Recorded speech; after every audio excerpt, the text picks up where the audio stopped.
ආයිබෝන් අදත් ඔයගොල්ලෝ සාදරයෙන් පිළිගන්නවා travel with chef YouTube channel එකට. අදත් ඔන්න මම රෙසිපි එකක් අරන් ආවා. ඒ තමයි chicken curry එකක් හදාගන්නේ කොහොමද කියලා. මම ඊට කලින් වීඩියෝ එකක් කළා තියෙන chicken curry එක. ඇත්තටම අද මම කරන්නේ මේක බොරට හදාගන්න. ඒ කියන්නේ ගොඩාක් gravy ගතිය නැතුව මේක සාමාන්‍යයෙන් බත් මුලකට හිම බැඳ ගන්න පුළුවන් ලේසියන විදියට තමයි මම මේක අද කියලා දෙන්නේ. ඉතින් මේකත් සාමාන්‍යයෙන් අපි දිනදා උයද්දී මේ විදිහට අපි හදනවා. ගොඩක් වෙලාවට chicken curry එකක් හදද්දී ගොඩක් gravy ගතිය තියෙන තමයි හදන්නේ. හේතුව මොකද ගොඩක් සමහර ආහාර ගද්දී අපිට ඒකේ gravy ගතිය අවශ්‍ය වෙන නිසා. ඉතින් අද මම මේකට මේ කරන්නේ ඔයගොල්ලන්ට මේක ටිකක් බොරට වගේ හදාගන්න විදිය මම මේවට කියලා දෙන්නේ. ඉතින් අපි බලමු මේකට අවශ්‍ය මොනවද මේ අමුද්‍රව්‍ය කියලා.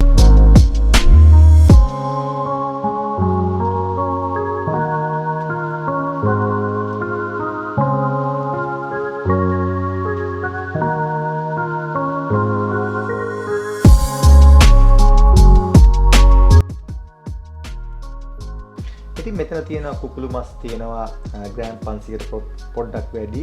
ඉතින් මේක මම හොදාගෙන තියෙන්නේ. මම මේකට ඉස්සෙල්ලම මේක පොඩ්ඩක් සීසනින් කරගන්නවා. ඒකෙදි මම පාවිච්චි කරනවා මුලින්ම මේ සුදුලුණු ඉඟුරු මේ ඊළඟට ඉඟුරු ස්වල්පයක්. ඉඟුරු ඇත්තටම ඔයගොල්ලෝ පිටරටින් නම් පේස්ට් එකක් තියෙන පේස්ට් එක ගන්න පුළුවන්. අද මම ඒක පේස්ට් එක කරන් තියෙන්නේ. ඉතින් මේ වගේ ඇත්තටම ඔයගොල්ලෝ බෝතල් ඉඟුරු ගන්නවා නම් ඒක ඇත්තටම පාවිච්චි කරන්න හොඳ එළවලු වලට වඩා මේ මස් වගේ ಜಾති වලට විතරයි. මොකද ඒකේ අඩංගු වෙලා තියෙන විනාකිරි වගේ ඇසිඩ් එකක් අඩංගු වෙලා තියෙන නිසා ඒක එළවලු වලට හරියන්නේ නැහැ. ඊළඟට ටේබල් ස්පූන් එක ප්‍රමාණය මම පාවිච්චි කරනවා අමු පහේ. ඊළඟට ඒකට වද එකතු කරනවා මම කළු පහෙත් එකතු කරනවා. මේ විතරම ඒ කියන්නේ බැදගත්ත මේ තුන පහේ තමයි මේ කළු පහේ තියෙන්නේ. ඒකෙනුත් ටේබල් ස්පූන් එකක් පාවිච්චි කරනවා. ඊළඟට තමන්ගේ දැවිල්ල අනුව බලලා එකතු කරන්නේ මිරිස් කුඩු. ඒකේ ටේබල් ස්පූන් එකක්. ඊළඟට කහ කුඩු ටීස්පූන් එක වගේ ප්‍රමාණයක්.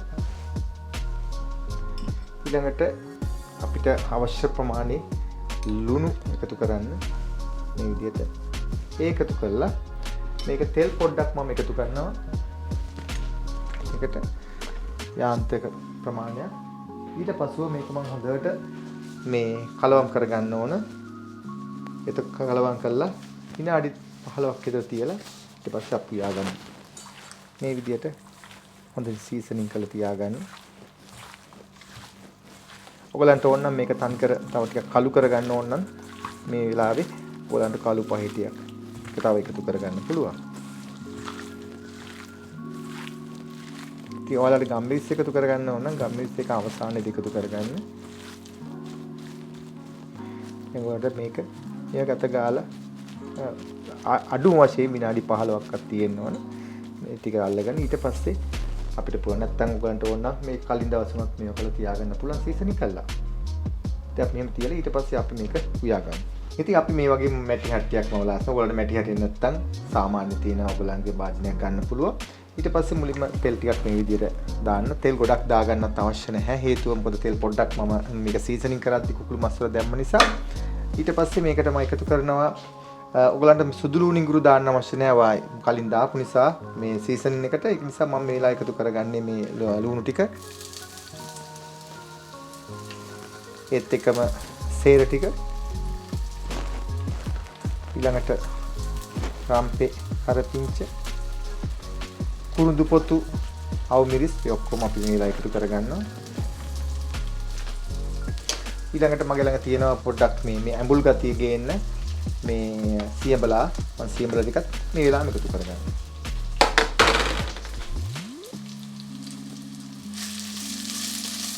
ඉතින් මම මේ රම්ප කරපිංච මේ සේර ටික හොඳට බැදීගෙන එනකොට හරිම සුවඳයි.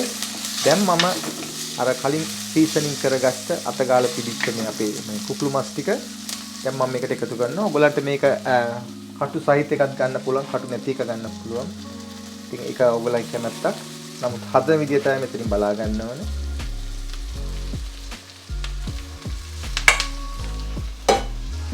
මේක මේ පොඩ්ඩක් මේ විදියට කලවම් කරගන්න. මොකද තෙලේ පොඩ්ඩක් මේක බැදුනොත් හොඳයි. කුකුළු මස් ටිකත් වතුර ස්වල්පයක් අපි එකතු කරන්න කලින්. ඉතින් ඔයගලන්ට මේක විනාඩි 3-4ක් විතර හොඳට මේ ගින්දරත් එක්ක මේ ලිපේ වතුර කිසි දෙයක් දාන්න නැතුව මේක හොඳට සීල් වෙන්න. ඒ කියන්නේ මේ හට්ටිය හොඳට මේ වැඩිලා මේක තැම්බි 3-5ත් එක්ක හොඳට කලවම් කර ගන්න ඕනේ. එතකොට තමයි මේකේ රසයි පෙනුමයි දෙකම තියෙන්නේ. ඔයාලට පේන්නේ නැති මේක තාම අම්මුයි. නමුත් මේ සීල් වෙවි එන්නේ. මොකද මම මේ උකුත් දාන්නේ අඩියට මේක මේ රස්නෙට මේක හොඳට කලවම් කර මම මේක සීල් කරගන්නවා. ඒකල්ලා මේක හොඳට ඔයගලන්ට පේන්නේ නැති මේ හොඳට කලවම්ලා කියලා. ඊළඟ හොඳ සීල් වෙලා මේක වෙන් වෙන්න වගේ හොඳ තියෙනවා. තාම තෙල් ගතිය තියෙනවා. දැන් මේකෙදි මම වතුර සල්පයක් එකතු කරනවා මේක තැම්බෙන්න අවශ්‍ය ප්‍රමාණයට. මොකද මේ කුකුළු මස් වලත් වතුර ගතිය තියෙන නිසා මම පොඩ්ඩක් එකතු කරනවා. ඊට පස්සේ මේක සාමාන්‍ය මද ගින්නෙන් මේක තැම්බෙන්න තියන්න. ඊට පස්සේ මස් එක තැම්බෙනකොට ඒකෙත් වතුර ගතිය උරන නිසා ඒ ටික හොඳට මැටි. අපි මුලින් වතුර පොඩ්ඩක් දාන්නේ මේක මේ නැත්තම් අඩිය අල්ලන්න පුළුවන් මේ හට්ටියේ. ඒකයි මම වතුර සල්ප එකතු කරේ. ඒකල්ලා Tamanට බහලා තියන්න මේක විනාඩි 15ක් විතර. මදි වුණොත් ඕනනම් වතුර සල්පයක් නැවත එකතු කරගන්න. මද තියාගන්න කුකුළු මස් තැම්බිලා තියෙද්දි නම් ඇල් වතුර එකතු කරන්න එපා. උණු කරගත්ත වතුර සල්පයක් තමයි එකතු කරගන්න ඕනේ. හේතුවයි නැවත වතාවක් ඇල් වතුර එකතු කරන්න එපා එකට. මේක දැන් මම ගින්දර පොඩ්ඩක් අඩු කළා. මම මේක වහලා තියෙනවා විනාඩි 15ක්. අපි බලමු කොහොමද මේකේ තත්ති කියලා. මේ හරීම සුවඳයි. ඔයාලට මේ කවලම් කරලා පෙන්නන්න මේක. මේ තියෙන හොඳට තියෙනවා තැම්බිලා මස් එක. දැන් මේක මේ ඔයාලට පේන ඇති බොර ගතිය තියෙනවා. ඒ කියන්නේ පොඩි ඉස්ම ගතිය තියෙනවා. දැන් මේක ටිකක් වෙලා යනකොට විනාඩි 20ක් 30ක් යනකොට මේක දැන් පොඩ්ඩක් හිඳෙන්නත් ගන්නවා. ඉතින් මේක නමුත් මේ තෙල් ගතිය තෙල් ගතිය මේ බොර ගතිය හොඳට තියේවි. ඉතින් එතකොට මේකෙදි ඇත්තටම ඔයගොල්ලෝ හරිම ලේසි බතකට එහෙම මේ ටිකක් මේ ග්‍රේවි අඩුවෙන් කන කෑමකට ඔය මම කලින් කිව්වා වගේ බත් මුලකට වගේ හරිම මේ පහසුයි මේ වගේ දෙයක්. මොකද මේකේ තියෙන සම්පූර්ණ චිකන් එකේ තියෙන 3-5 ඔක්කොම මේ ෆ්ලේවර් එක ඔක්කොම මේකේ තියෙනවා. ඉතින් ඒකයි මම මේ විදිහට අද ඔයගොල්ලන් කියලා දුන්නේ හදන්න. ඉතින් හරිම සුවඳයි. මොකද කළු පහෙත් දාපු නිසා ඒක සුවඳ කුඩු හරිම සුවඳක් එනවා මේකේ. ඔයගොල්ලොත් මේ විදිහට බලලා හදන්න පුළුවන්. මම මේක ඔයගොල්ලන්ට පිළිතරම් පෙන්නන්නම්. මේක පොඩ්ඩක් නිවෙන්න අරින්න ඕන. ඉතින් මම පොඩ්ඩක් නිවෙන්න අරලා මේ ඔයගොල්ලන්ට පෙන්නන්නේ. දැන් බලන්න ඔයගොල්ලන්ට තෙල් ගතිය හොඳට පෑදිලා හොඳටම තියෙනවා. මේ ඉතින් හරිම සුවඳකුත් එනවා. හොඳ පාටකුත් තියෙනවා. ඉතින් ඔයගොල්ලන්ට ඕනනම් තව මේ මම අපිටම ගම්මිස් දැම්මේ නෑ. ඔයගොල්ලන්ට ඕනනම් ගම්මිස් එක අවසානදී එකතු කරගන්න පුළුවන්. දාලා තමන්ගේ මේ තමන්ට දැවිල්ලා අනුව මේ අවශ්‍ය ප්‍රමාණයට ඒක හදාගන්න පුළුවන් ඒ ආකාරයෙන්. ඉතින් මේ විදිහට ඔයගොල්ලොත් හදන්න උත්සාහ ගන්න. මේකත් වෙනස් විදිහකට හදපු චිකන් කරි එකක්. ඔන්න අද බලාගත්ත ඔයගොල්ලෝ තවත් විදිහකට චිකන් කරි එක හදාගන්න විදිහ ඔයගොල්ලොත් හදන්න. හදලා මොනවා හරි තියෙනවා නම් අපිට මට කමෙන්ට් එකක් දාන්න සුපුරුදු පාඩි.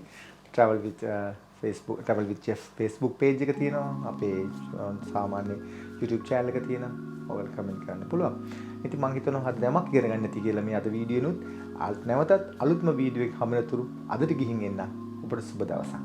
ආයිබෝවන්.